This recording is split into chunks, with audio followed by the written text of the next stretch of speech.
morning, everyone, and happy Saturday. My name is Callie, and this is another weekend of clarinets, cats, and coffee. In today's video, I am going to give you a few tips on setting your tongue position for playing clarinet. And this position is a position that you'll be in whether you're slurring, whether you need to do any articulation, and it's going to help give you more color in your sound, better projection, and an overall more even quality of sound. Before we do that, I want to thank my patrons and channel members. Thank you all so much for supporting my channel. It really, really means a lot. If you're not already a supporter and you are curious to help this channel out, be sure to click on the links below for Patreon or channel membership and see all the cool perks that I have offered to supporters of my channel. Thank you in advance, and thank you for those of you who are already supporters.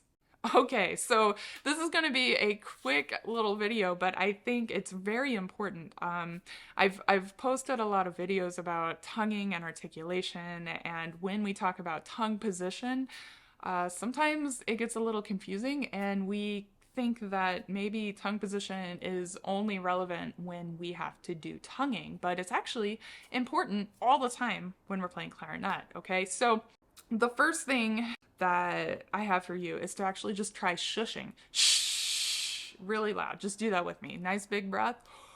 Shh. Now, if you think about when you're shushing, what is happening? Well, the air coming out of your mouth is really fast, and the tongue is higher in your mouth. It's not touching the roof of your mouth. It might be touching your upper molars, the sides of your teeth. And so it may feel like you're more of an E position. And so that position of the tongue actually was really helpful to me whenever I was learning about keeping consistent tongue position when I play. Shh. And so you can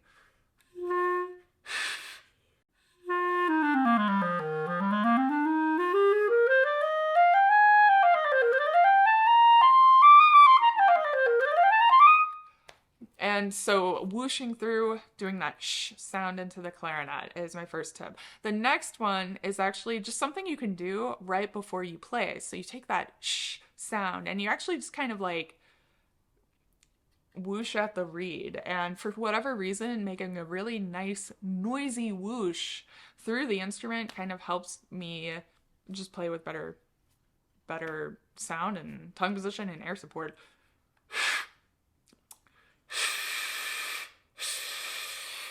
So I'm not actually like making any kind of embouchure, really. I'm just like listening to the sound just whoosh through the instrument. Really noisy air.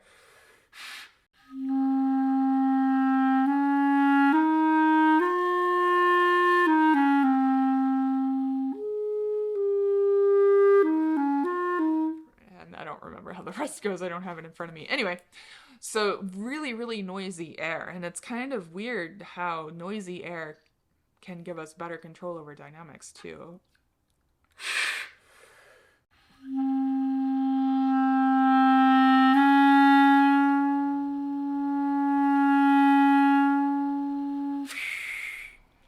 That was my soft dynamic, and that was my air, okay? So give that a try. Before you play, just do a little test before you start to blow. The next one kind of brings me to another similar thing that I maybe touched on before, and that's that E position of the tongue. And so if you think about like he, H-E-E, that can work better for some people than shh, because sometimes if you shh, the tip of the tongue goes too low, and then you end up with the tip of your tongue really tense. And so that he position, that E position, is kind of nice because it keeps the tip of the tongue higher and closer to the reed. For some players, you're going to have to figure it out and decide what works for you. The next one actually has to do with air support, but I'm throwing it in here because it's important to make sure that you understand that your core is doing some work here, okay? So you take your breath in, shh, and if you just kind of like wimp it out, you're not gonna get any kind of sound, right? So you kind of have to use air that similar to what you would use if you were blowing out a candle, kind of like, you know, a little bit more engaged than the core, right? So even just doing a noisy shush at the reed, I can feel my core kind of engage.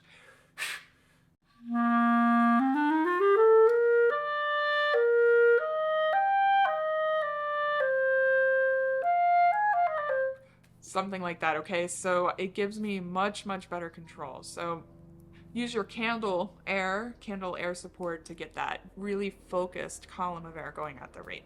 And the last thing is sometimes in our effort to really try to play with proper tongue position, we try too hard and we end up like with our tongue like kind of like rigid and pointy and filling in our mouth like this, which is what I used to do, and I ended up sounding bad because of it.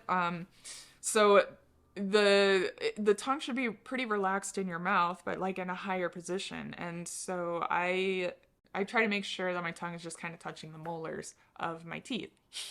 And that leaves the front of my tongue free for any kind of articulation that I want to do.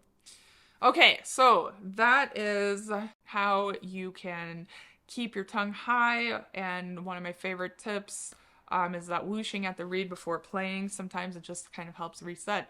So those are my tips for proper tongue position on clarinet. I hope that you guys will try it out. And I will say that I think this is a very classical American kind of way to play, so it may not work for the style of music or the style of playing that you're going for. So if you give this a try and it's not the right kind of sound you want, then don't do it. So thank you all so much for watching. I hope you have a wonderful weekend, a good week next week, and as always, happy practicing.